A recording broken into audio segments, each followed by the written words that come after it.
live? Yep. Okay. Awesome. You hit the button. Say hello.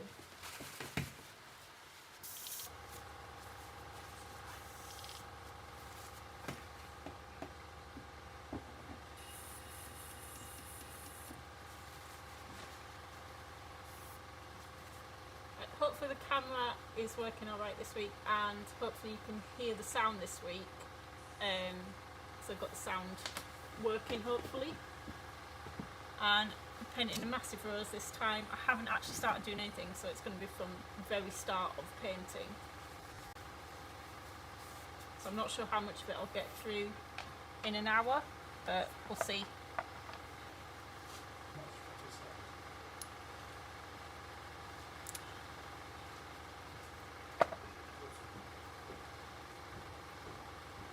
So this rose is very similar to the last rose, it's just a lot bigger.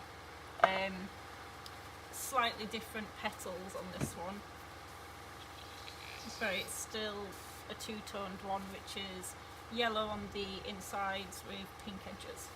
And I have sketched it out. I don't know if you can see the sketching out. Maybe on the other camera you can. I just roughly drew something out, and that'll all get covered with the airbrushing.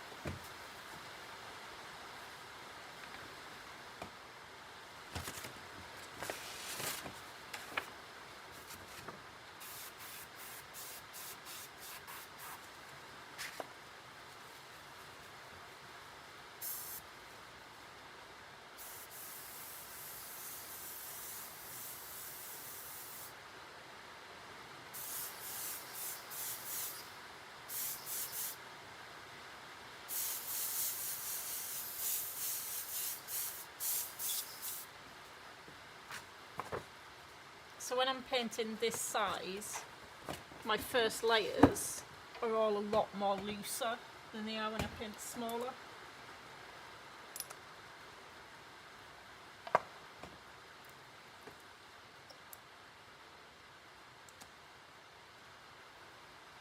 Obviously when you paint smaller, you've got to keep getting tighter and tighter lines.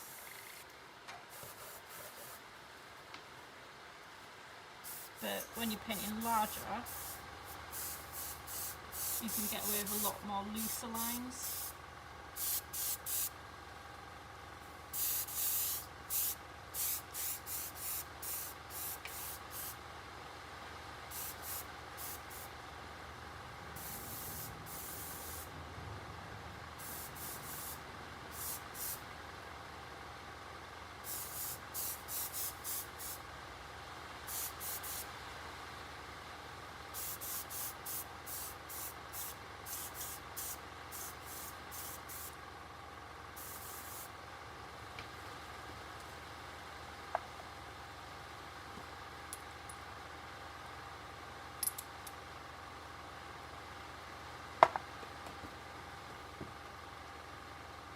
Everything's like a huge stretch for me today. I've had to move everything round to paint here.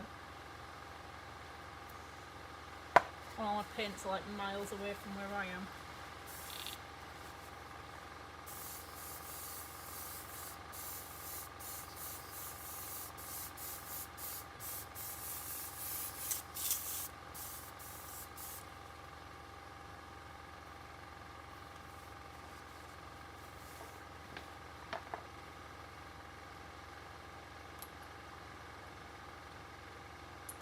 So say hi if you're watching the live stream live, and if you say hi later on, I do check back through comments and can answer any comments you've got. But these are not really tutorials, it's just me in my studio painting live, and you can just see how I do stuff.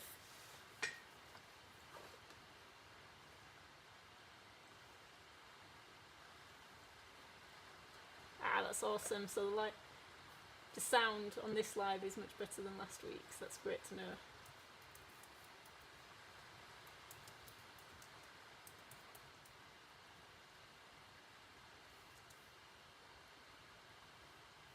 Yeah, video last week, Sam spent so much time trying to set up the cameras because we've got this new overhead view,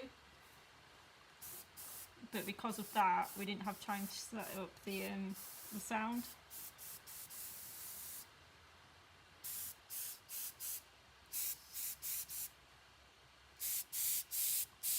So this week's a trial for the sound.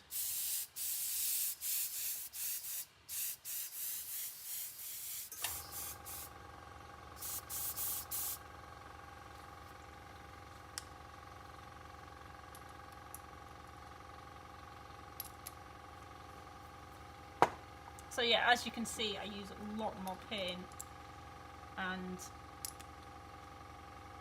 it goes on from a much further distance from the canvas.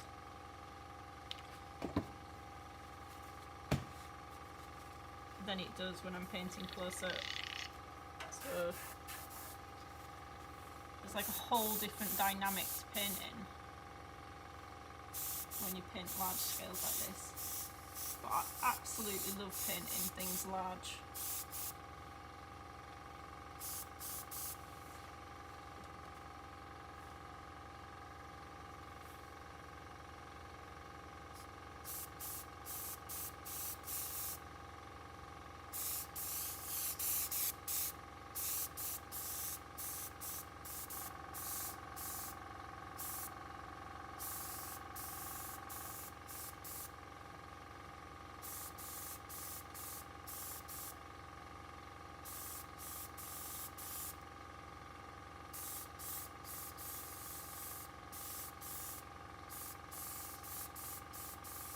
My favourite commissions are always the ones when people say, oh, how big can you paint this? So anyone who's ever requested a huge, large scale commission, then you know they've been one of the ones I've really enjoyed doing. So to start off with this, I'm just going around the edges of what will be the petals in the pinky colour, and I've already sprayed the insides of what will be the petals in the yellowy colour.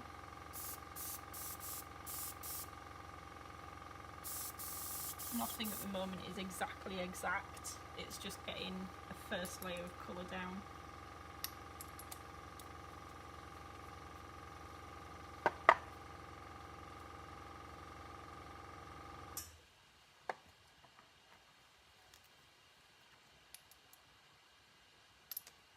And even though it's large scale, I'm still trying to keep it light layers.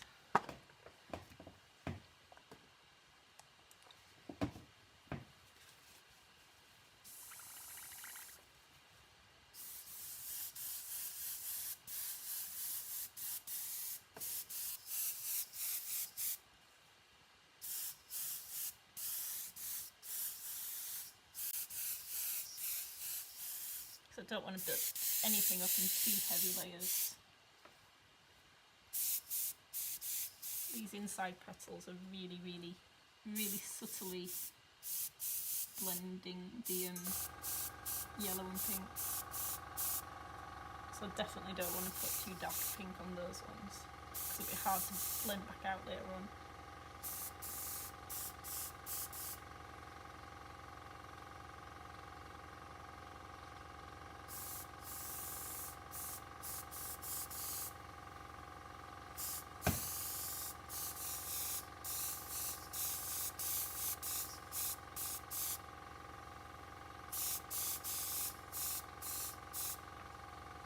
I normally paint this stood up, but I don't kind of want to keep bobbing in and out of the camera, so I'm trying to do this from being sat down.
So one of the things with mixing the paint on a larger scale is I can never fill the cup of the airbrush enough to get all one colour on the rose.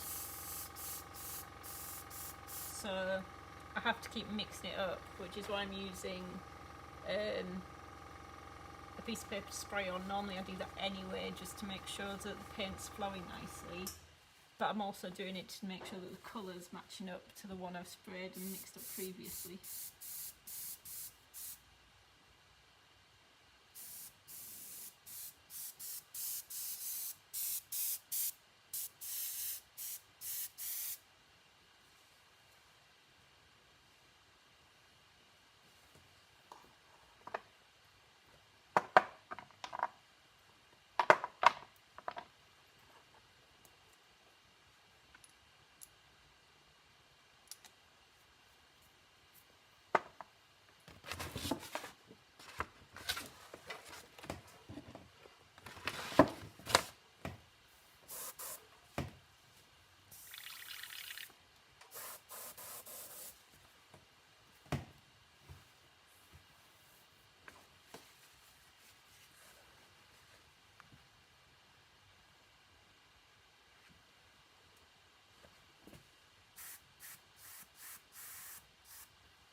Move this camera down a bit. There we go, because I'm going to do these bottom petals down here first.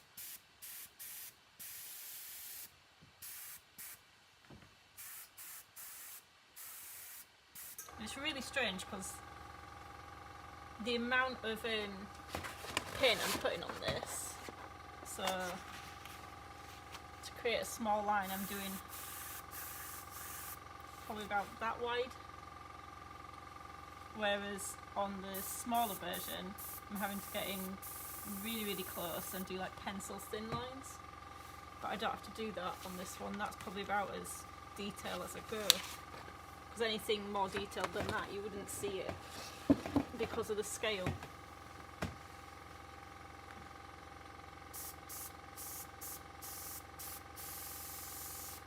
And it's one of the reasons I like this brush as well, because it does this size scale. I can paint a mural really well with it, but I can also paint really small as well.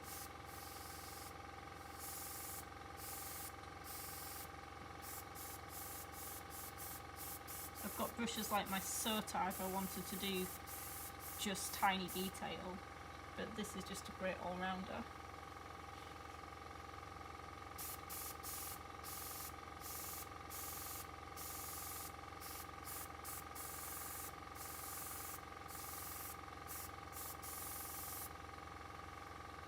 So what I'm doing now is just building up some darker colour detail to the edge of the petals.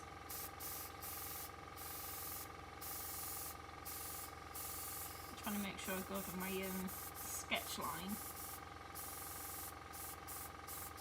so that doesn't stand out too much.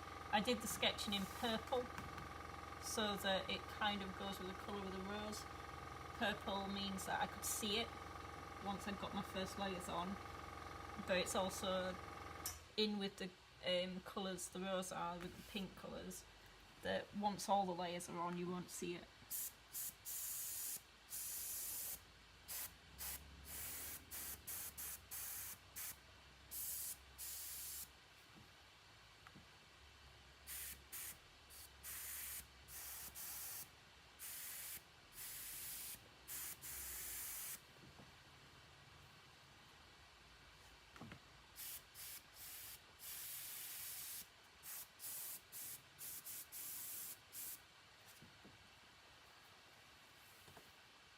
Hopefully you can see this well enough.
So we're on about layer 3 now, starting with this petal. So there's no detail in this yet, this is just getting colours blocked in and starting to notice where the lights and the darks are.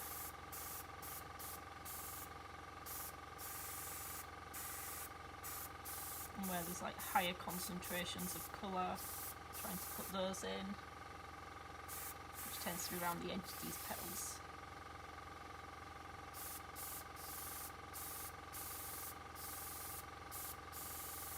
It's just so much fun painting this size. You just don't have to be precious at all. It's really difficult to mess up something this size.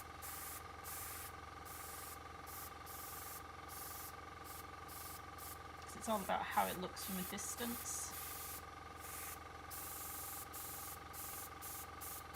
I normally like to put some tiny details in at the end, just for anybody who decides to come up and stare at something really close up. But for the most part, a picture this size is about what you see from almost the other side of the room.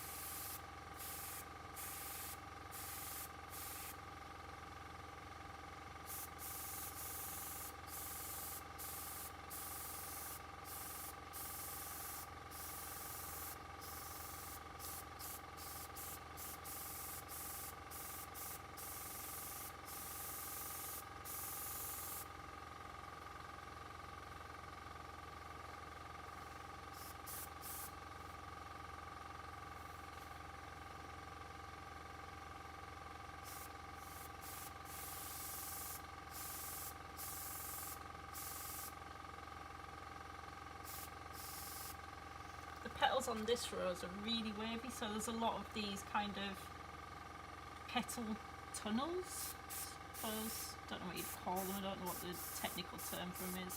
Like folds in the petal. So this one I'm having to remember that the light is coming from up here.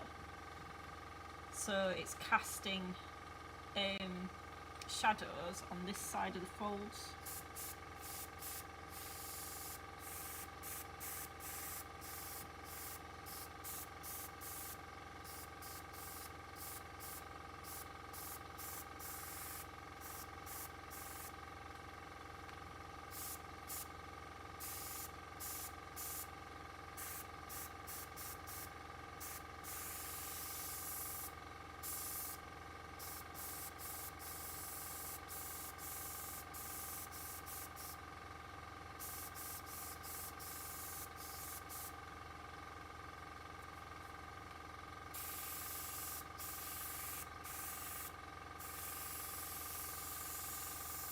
You've also got like 3 dimensions to the petal, so it's not just flat, you can kind of see underneath it.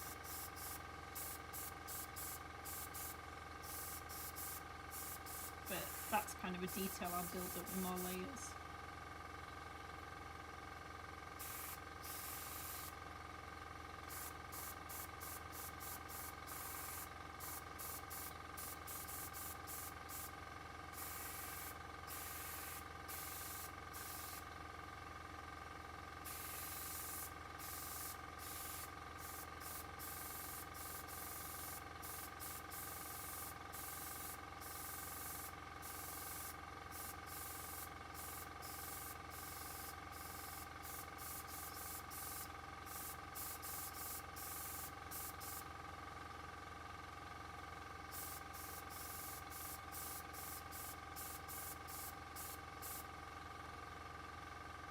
So because it's really wavy and it's got all these little tunnels and lines to the petals, that's why I'm putting these kind of dagger strokes coming away from the edge of the edge of the petal.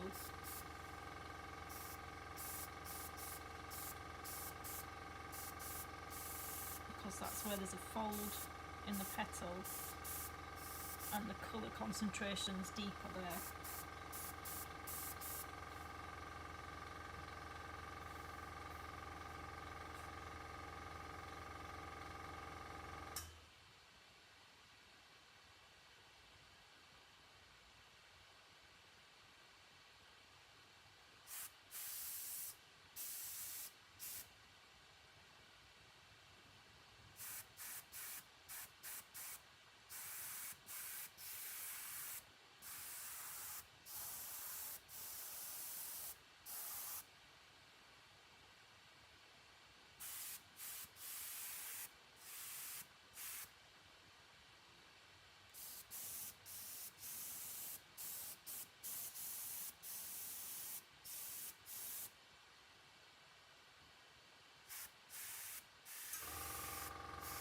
a lot of the petals kind of twist back on themselves, so I'm really having to stare at the reference picture just to make sure I'm on the right petal.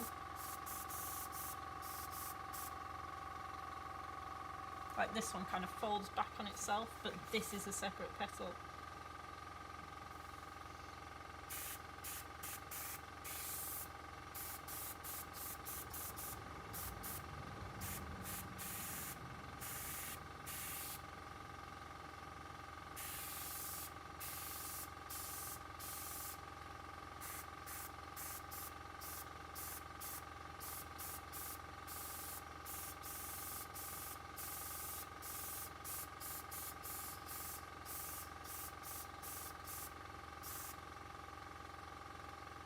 So this layer is one of the layers which looks really blurry close up, just because there's no kind of defining lines in this at the moment. It's all about just getting the colours roughly in the right place.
I know you can't see this petal on the overhead camera, but I'm going to move back over to this bit in a second. So this section's kind of where I'm going to concentrate most on for this live stream. But I'm just trying to use up some of this darker colour which I've got in my airbrush, because these petals here start to go a bit of a lighter pink. It's only this bit round here which is quite a dark colour. And hopefully you can still see this on the other camera. It's not easy keeping track of both cameras.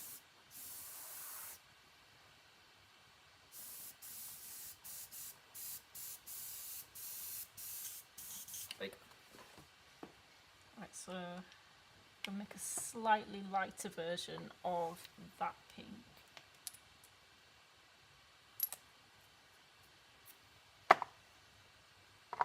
I'm just mixing together a light pink, a bright pink, and a couple of drops of white, and then thinning it down with my thinners.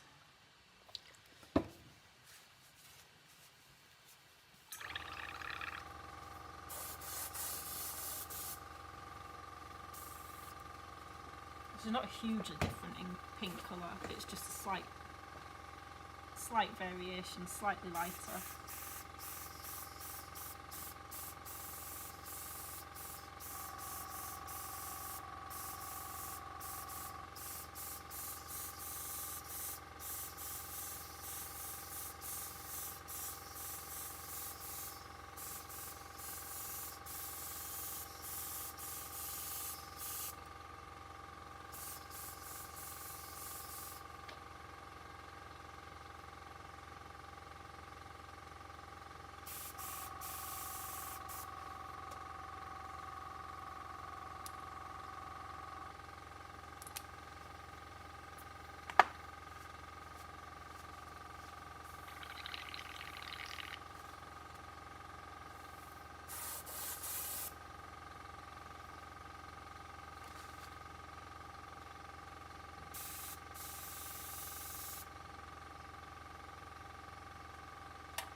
So these petals in the middle, again, they're really, really,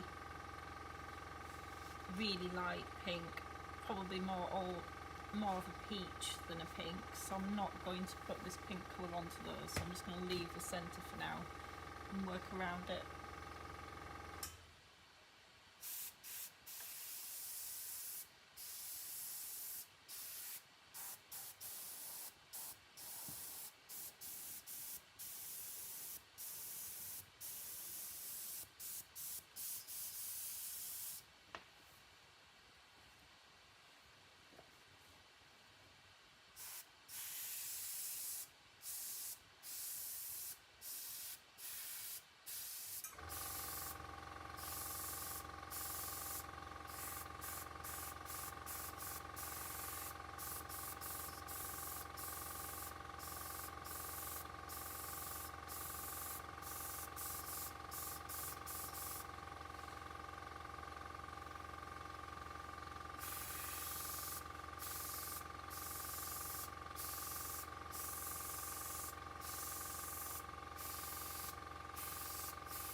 So this reference picture is one of the two-toned roses I found at Monets garden, and they were both just as pretty as each other.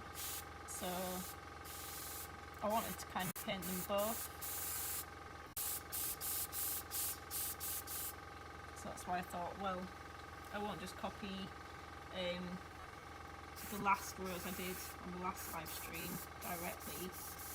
I'll use this reference and paint a similar one but bigger.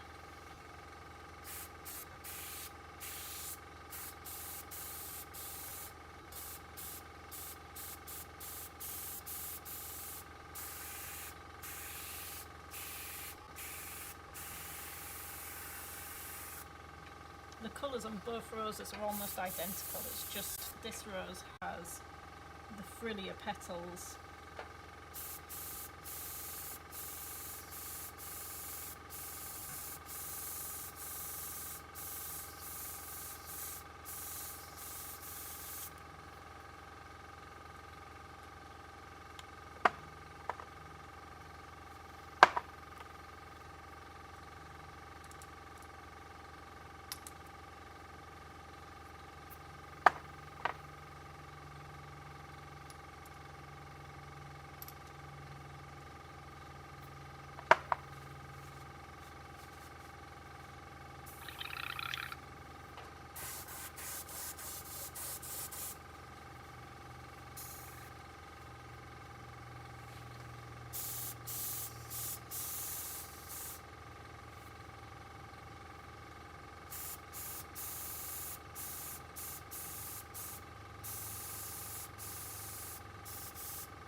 So this is a really light pink colour at the moment.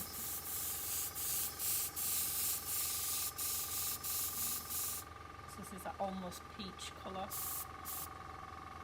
So I don't mind putting that on the inside petals.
So with roses, especially, I find getting all the edges in a dark colour and all your centres in a light colour is a good way to start. Otherwise you lose where you are on them. It's really easy to lose which petal you're on.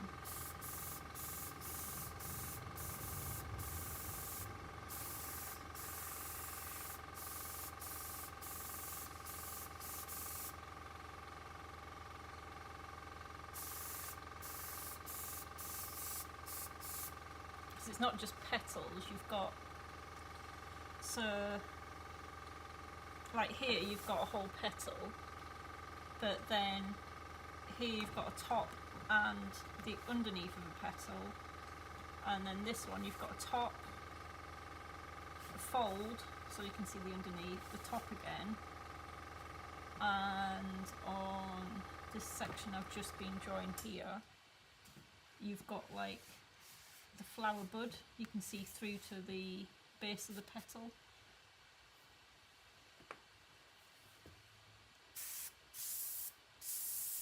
So making petals look three-dimensional, you've got to kind of really follow where you are, especially when they've got lots of folds and frilly bits like this one has.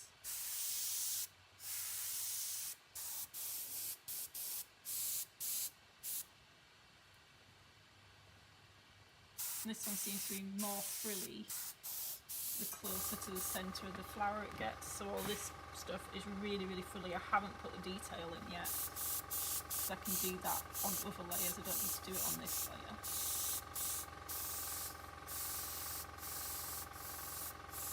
It means that if I've got something slightly off or it doesn't look right, I can do something to it later on other layers to kind of pull the petals out in a different direction a bit more. Right, there's some petals here I haven't even drawn in, so I'm going to have to put those in with the airbrush.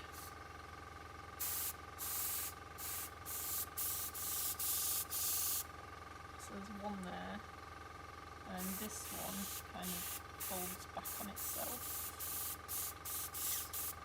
There we go.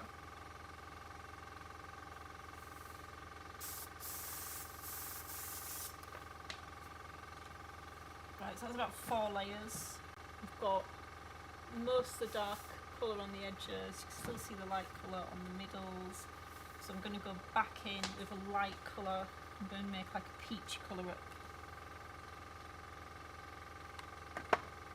I know some people work from like a dark colour to a light colour, but I kind of alternate between the two. So I'll put a dark colour on, and then the next layer will be a light colour, and then dark light, dark light.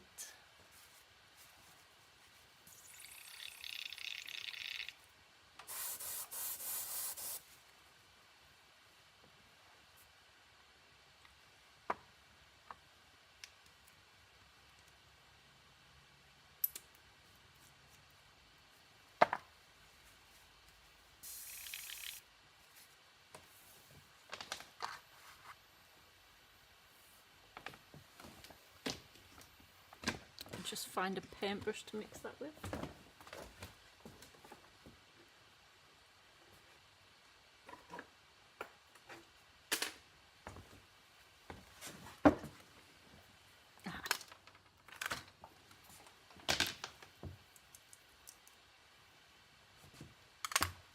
Normally it's enough just to put air back through the cup, but quite a lot of paint in these cups at the moment. Right, here we go.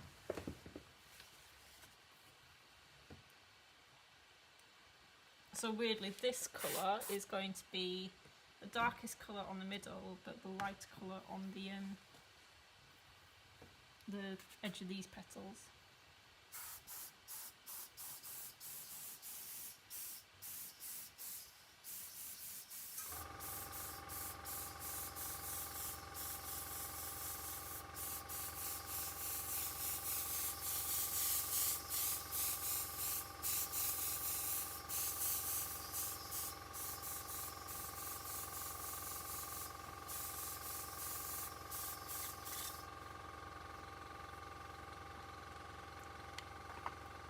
Comes out so quickly.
So yeah, normally I wear a mask as well when I'm painting something this size because it does kick out quite a lot of spray. I can smell it at the moment, but for the live streams, I don't bother. Just can't talk with a mask on.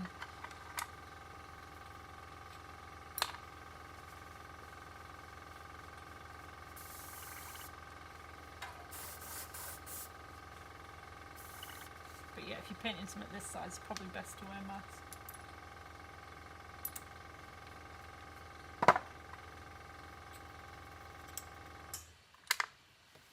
These are all water-based paints as well, so not too bad.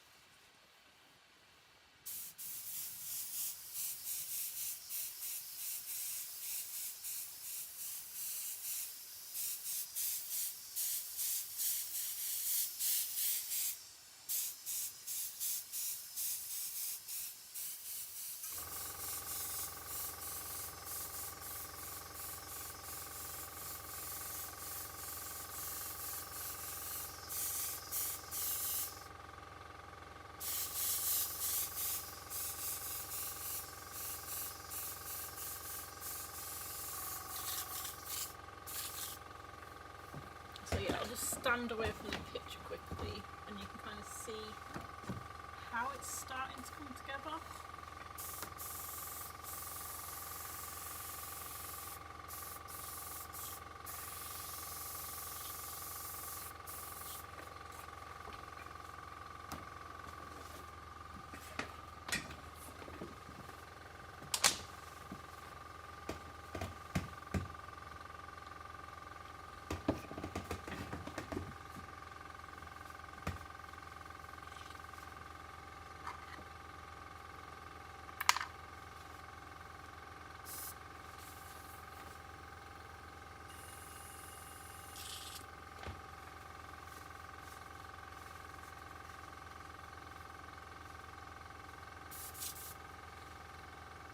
Right, so for the next layer,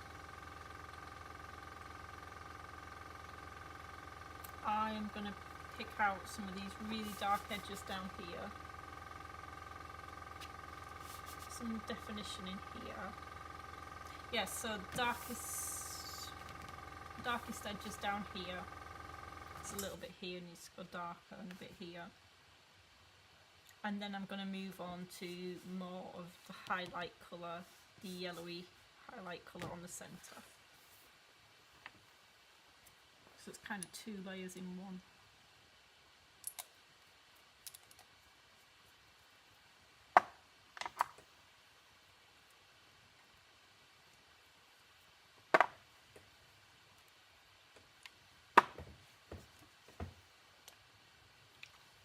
I don't know why I keep standing my water so far away.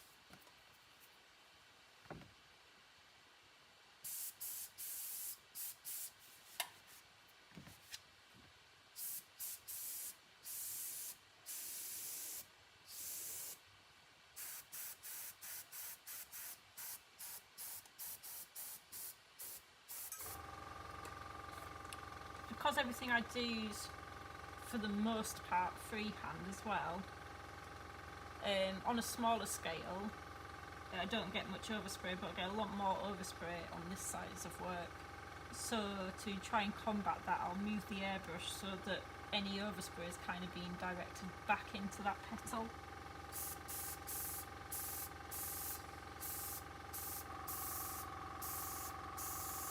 Which is why I normally paint stuff like this stood up, because then I can kind of move around and angle the airbrush where I need it to go, but because it's a live stream and I don't want to be kind of bobbing up and down in front of the camera and getting in the way, I'm trying to kind of stay sat on the chair but still be able to angle the airbrush. I've probably got some beautiful artist posture going on at the moment. Really good for my back.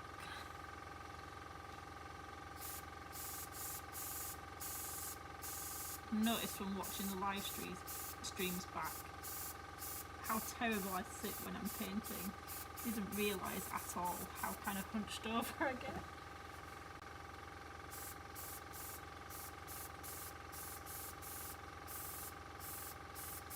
But you just kind of get really focused on one area.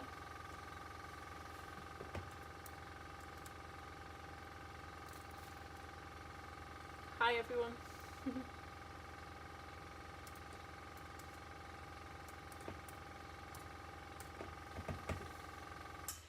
So yeah, I get really kind of focused in and I just kind of really hunch over and do that bit.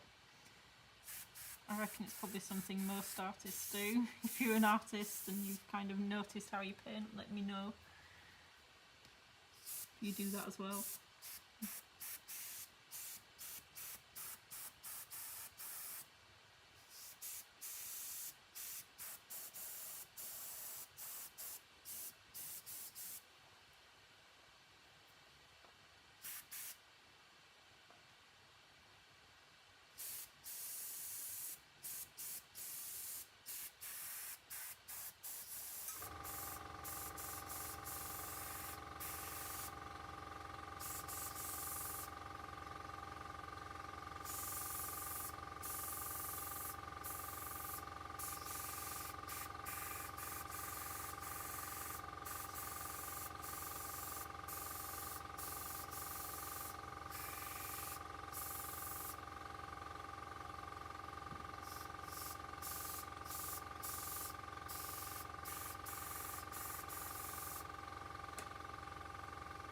yeah, a bit more definition on this petal, and this one here is also needs a bit more. This one's quite dark edge to it.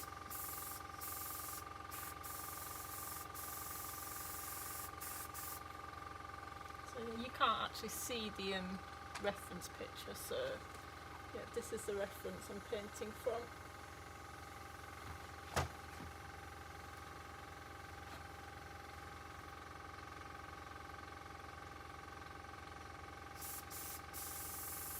Sometimes I can share the reference pictures when it's like this. I took that photo myself walking around the gardens, and other times I use references from a Facebook reference group where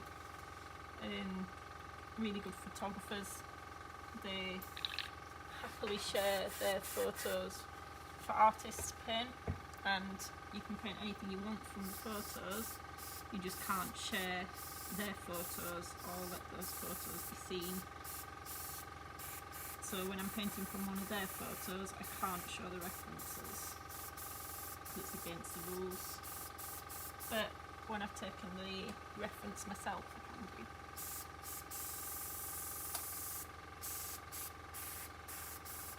But I use the Facebook group a lot because I'm not a very good photographer.